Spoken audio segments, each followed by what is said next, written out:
Bonjour à tous et merci d'être avec nous pour ce nouveau journal de la culture. 50 ans de rock'n'roll, joyeux anniversaire aux Rolling Stones qui fêtent cette année un demi-siècle de tubes de légende. Et puis d'un enfer à l'autre sous les lunes birmanes, nous recevons aujourd'hui Sophie Ancel dans une bande dessinée. Elle raconte le sort effroyable réservé aux Birmans fuyant la dictature de la junte. Enfin, 3 Français et 3 Marocains pour un choc des cultures musicales. Le projet Mix Up Maroc mélange rythme traditionnel au son rock électro. Mais d'abord donc, bonjour à Sophie Ancel, vous êtes donc avec nous pour Lune birmane.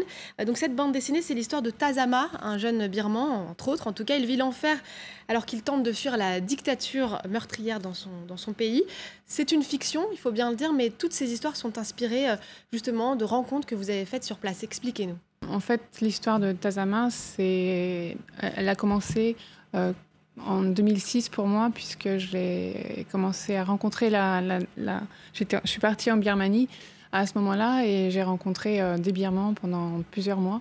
Et à partir du moment où je suis partie de Birmanie et que j'ai rencontré les réfugiés birmans en Malaisie et en Thaïlande, j'ai découvert un peu plus l'histoire de ces gens, la dictature birmane et aussi l'enfer qui peut se produire une fois que l'on fuit la dictature. Voilà, on va en parler évidemment parce qu'on ne connaît pas forcément toutes ces histoires-là. Vous restez avec nous. Petite question, est-ce que vous êtes plutôt Beatles ou Rolling Stones ?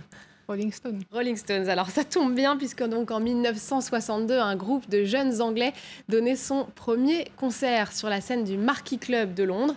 Il faisait déjà figure de rebelle à côté des 4 garçons dans le vent, les Beatles. Un demi-siècle plus tard, Mick Jagger, Keith Richards, Charlie Watts et Ron Wood font partie des légendes du rock'n'roll.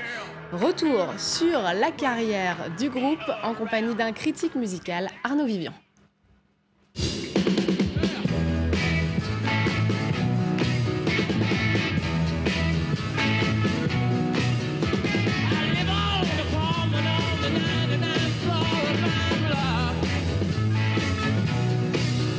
Les Stones sont les inventeurs, sans doute, de la notion de groupe. C'est-à-dire qu'avant les Stones, c'était des orchestres qui jouaient. Et d'ailleurs, les Stones ont commencé comme un orchestre. Le groupe, c'est pas du tout comme l'orchestre, car dans l'orchestre, il y a un leader, il y a un chef d'orchestre. Alors que dans le groupe, il n'y a plus de chef. C'est ça aussi la dimension politique du groupe de rock'n'roll, encore une fois, dont les Stones sont les inventeurs.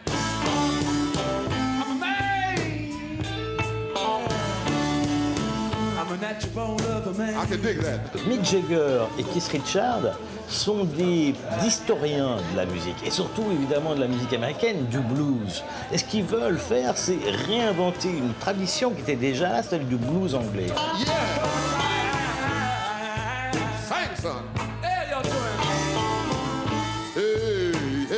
Je pense que vraiment le premier groupe de l'histoire du rock, ce sont les Stones.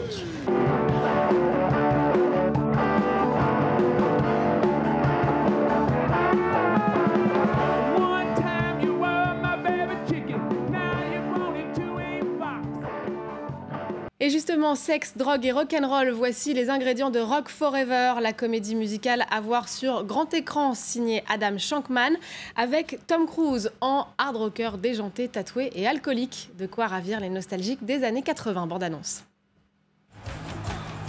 What's it like to be the Stacey Jacks? Stacey, you made it. Hey, man. Hey, man. No, this is Hey, man.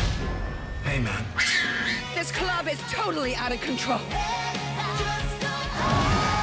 This is the greatest night of my life!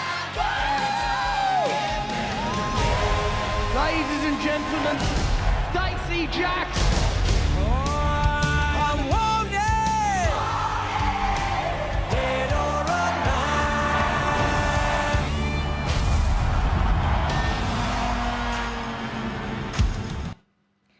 Et voilà pour Rock Forever en salle, évidemment, en ce moment. Sophie Ancel, on reparle de Lune birmane, donc votre bande dessinée. Alors, on connaît évidemment la situation difficile de la Birmanie à l'intérieur de ses frontières, mais vous en parliez, ce qu'on connaît moins, c'est la situation de ces réfugiés qui sont majoritairement issus de minorités ethniques, qui vont en Thaïlande, en Malaisie, mais là, c'est un autre enfer qui commence. Racontez-nous un peu leur situation.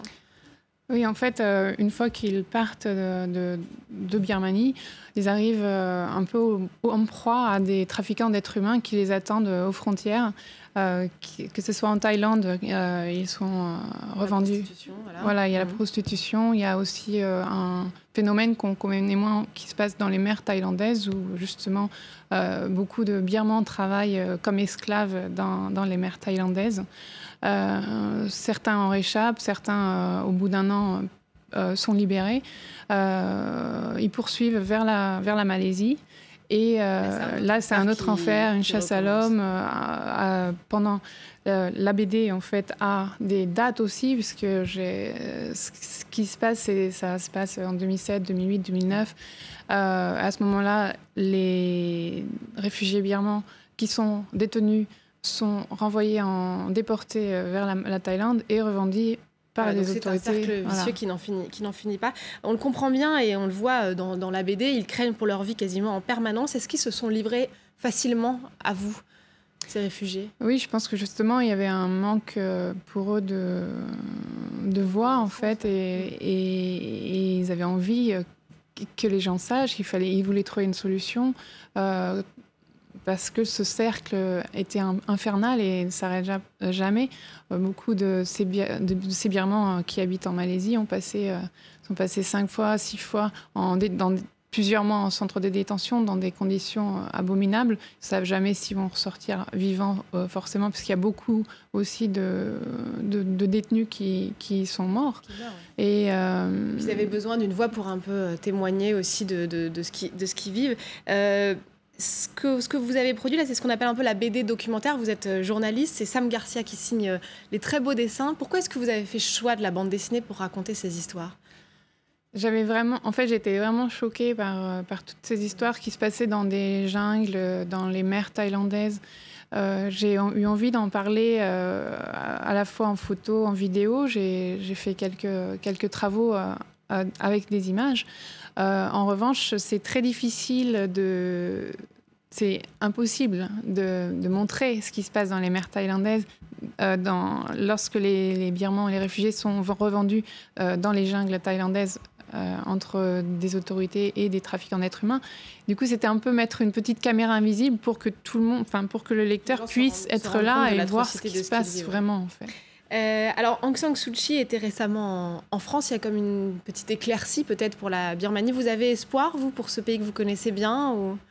C'est vrai qu'il y a eu beaucoup de signes en fait, qui permettent d'avoir espoir. Il y a eu les élections, il y a eu la libération d'Aung San Suu Kyi, la libération de beaucoup de prisonniers politiques. Maintenant, ce qui se passe actuellement dans les régions ethniques, que ce soit dans la Rakhine ou dans l'État Kachin, c'est assez inquiétant, je pense. Et je pense qu'il est important que la communauté internationale réagisse immédiatement sur ce qui se passe, notamment des minorités ethniques en Birmanie. Et surtout dans la Rakhine. Et dans l'État Kachin. On l'a bien compris, il y a encore beaucoup de choses à améliorer, évidemment, en Birmanie. Sophie Ancel, vous restez avec nous parce qu'on va partir de l'Asie du Sud-Est pour prendre la direction du Maghreb. Je ne sais pas si vous connaissez le Maroc. Très peu. Non. Très peu. Alors, justement, au Maroc, un projet artistique réunit des Français et des Marocains. Ils mixent ainsi rap et musiques électroniques au rythme traditionnel. Regardez. D'un côté, 3 musiciens français, tendance électro-rock. De l'autre, 3 musiciens marocains, tradition gnaoui, au milieu commis, rappeur natif de Marrakech. Soyez bienvenus chez moi, tu vois, à Marrakech, et ça fait vraiment plaisir parce que le public marrakchi, ils sont chauds, tu vois, ils aiment bien la musique, surtout quand un groupe vient de l'étranger, ils aimeraient bien découvrir d'autres choses. Mix Up Maroc, ou la rencontre entre deux mondes.